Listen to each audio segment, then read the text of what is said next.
કુદરતી ઘડિયાળ સાથે શરીરના તાલમેલનું વિજ્ઞાન. જ્યારે થોમસ એડિસને વીજળીના બલ્બની શોધ કરી ત્યારે તેણે કદાચ વિચાર્યું નહીં હોય કે આ શોધ માનવ સ્વાસ્થ્ય પર કેવો પ્રભાવ પાડશે. જરા પાછળ ફરીને જુઓ. જ્યારે વીજળી ન હતી ત્યારે માણસનું જીવન સંપૂર્ણપણે સૂર્યના ઇશારે ચાલતું હતું. સૂર્યોદય થતાં જ પક્ષીઓના કલરવ અને માણસ જાગી જતો અને સૂર્યાસ્ત પછી અંધારું થતાં જ તે કુદરતી રીતે નિંદ્રાધીન થઈ જતો.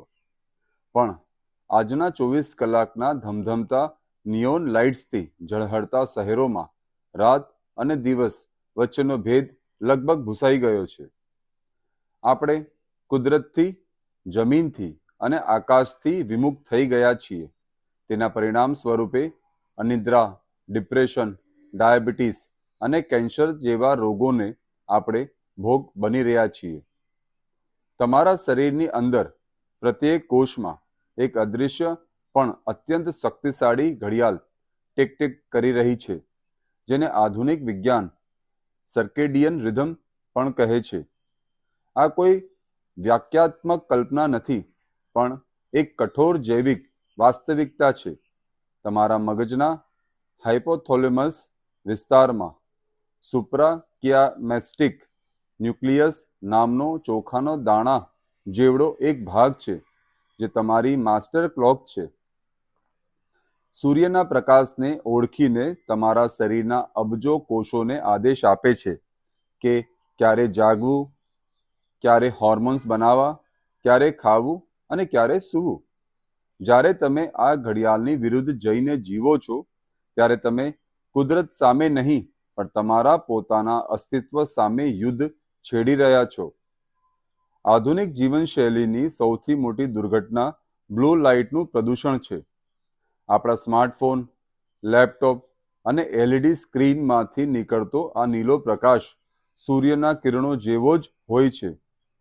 રાત્રે 11 વાગે જ્યારે તમે પથારીમાં પડ્યા મોબાઈલ સ્ક્રોલ કરતા હો છો ત્યારે તમારી આંખો મગજની માસ્ટર ક્લોકને એવો ખોટો સંદેશો મોકલે છે કે હજુ દિવસ છે, સૂર્ય આથમેલો નથી.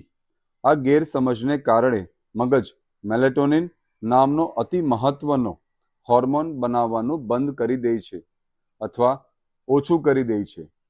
મેલેટોનિન એ કુદરતી આપેલો શ્રેષ્ઠ સ્લીપિંગ પિલ છે અને સાથોસાથ તે એક પાવરફુલ એન્ટીઓક્સિડન્ટ પણ છે, જે કેન્સર સામે તમને રક્ષણ આપે છે. જ્યારે આ હોર્મોનનું ચક્ર ખોરવાય છે ત્યારે માત્ર તમારી ઊંઘ જ નથી બગડતી, પણ શરીરની રોગપ્રતિકારક શક્તિ પણ તૂટે છે.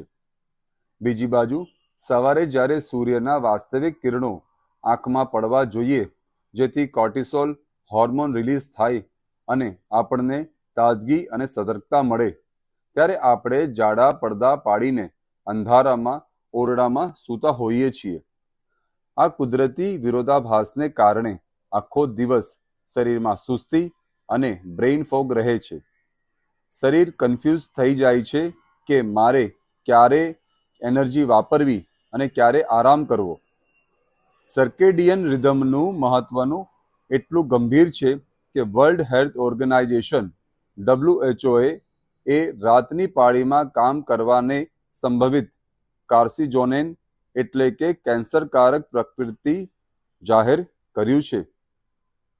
જ્યારે તમારો સૂવાનો અને જાગવાનો સમય અનિયમિત હોય છે ત્યારે તમારા શરીરનું ગ્લુકોઝ મેટાબોલિઝમ બગડે છે, જે સીધું ટાઈપ 2 ડાયાબિટીસ તરફ તમને દોરી જાય છે. આ પરિસ્થિતિને વિજ્ઞાનીઓ સોશિયલ જેટલેગ કહે છે.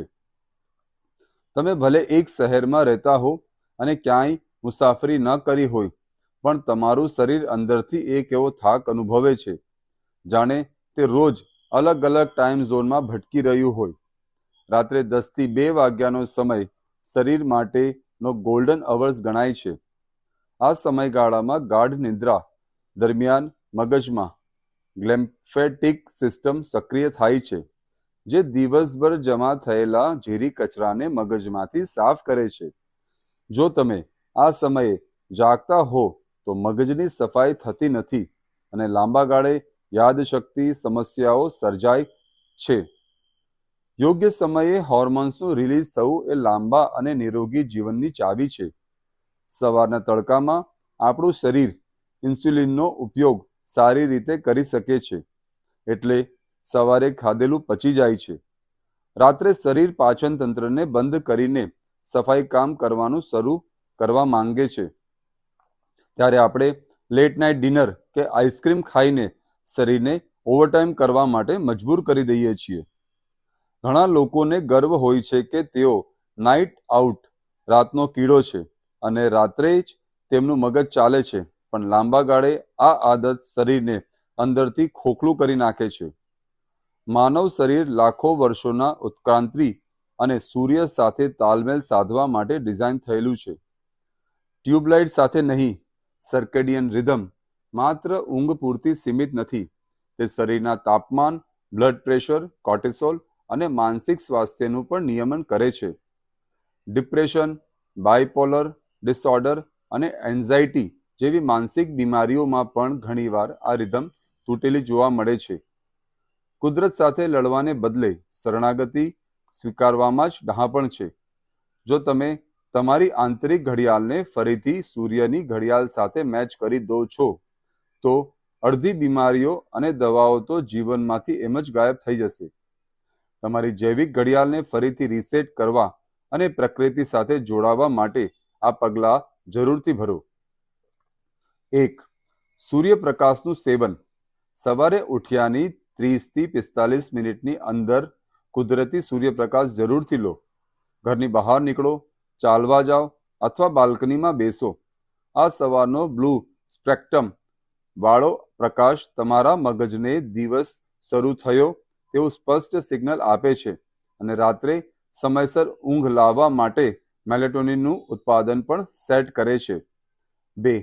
Digital sunset. સૂર્યાસ્ત પછી ઘરની લાઇટો ડીમ કરી દો અને શક્ય હોય તો પીળા કે લાલ પ્રકાશનો ઉપયોગ કરો. રાત્રે સૂવાના ઓછામાં ઓછા 1.5 કલાક પહેલા મોબાઈલ, લેપટોપ અને ટીવી બંધ કરી દો. આ ડિજિટલ ઉપવાસ તમારા મગજને શાંત કરવામાં મદદ કરશે. નિયમિતતા. સૂવાનો અને જાગવાનો સમય અઠવાડિયાના 7 દિવસ માટે એક જ સરખો રાખો. રજાના દિવસે પણ આ સમયમાં મોટો ફેરફાર ના કરો. આ સાતત્ય તમારી બોડી ક્લોકને મજબૂત બનાવે છે. વહેલું ભોજન લો. રાત્રે મોડા જમવાનું સદંતર ટાળો. સૂર્યાસ્ત પછી મેટાબોલિઝમ ધીરું પડી જાય છે. સૂવાના 3 કલાક પહેલા જમવાનું પૂરું કરી લો, જેથી શરીર ઊંઘ દરમિયાન પાચનના કોષને બદલે અને રિપેરિંગ પર ધ્યાન આપે છે. તમે મોબાઈલની બેટરી બચાવવા ઓટો બ્રાઇટનેસ વાપરો છો, પણ શરીરની બેટરી બચાવવા સૂર્ય સાથે જીતવા શીખો. રાત જાગવા માટે નહીં, પણ આવતીકાલે ઉત્સાહથી જીવવા માટે બનાવવાની જરૂરત છે. ધન્યવાદ મિત્રો. આજે તમે બહુ સારી રીતે આ વિડીયો જોયો છે. હું એવી આશા રાખું છું કે તમારા જીવનમાં આ વિડીયોના માધ્યમથી ઘણા બધા ફરક આવશે. હવે મળીશું આપણે નેક્સ્ટ વિડીયોમાં. જય જય ગરવી ગુજરાત. જય હિન્દ.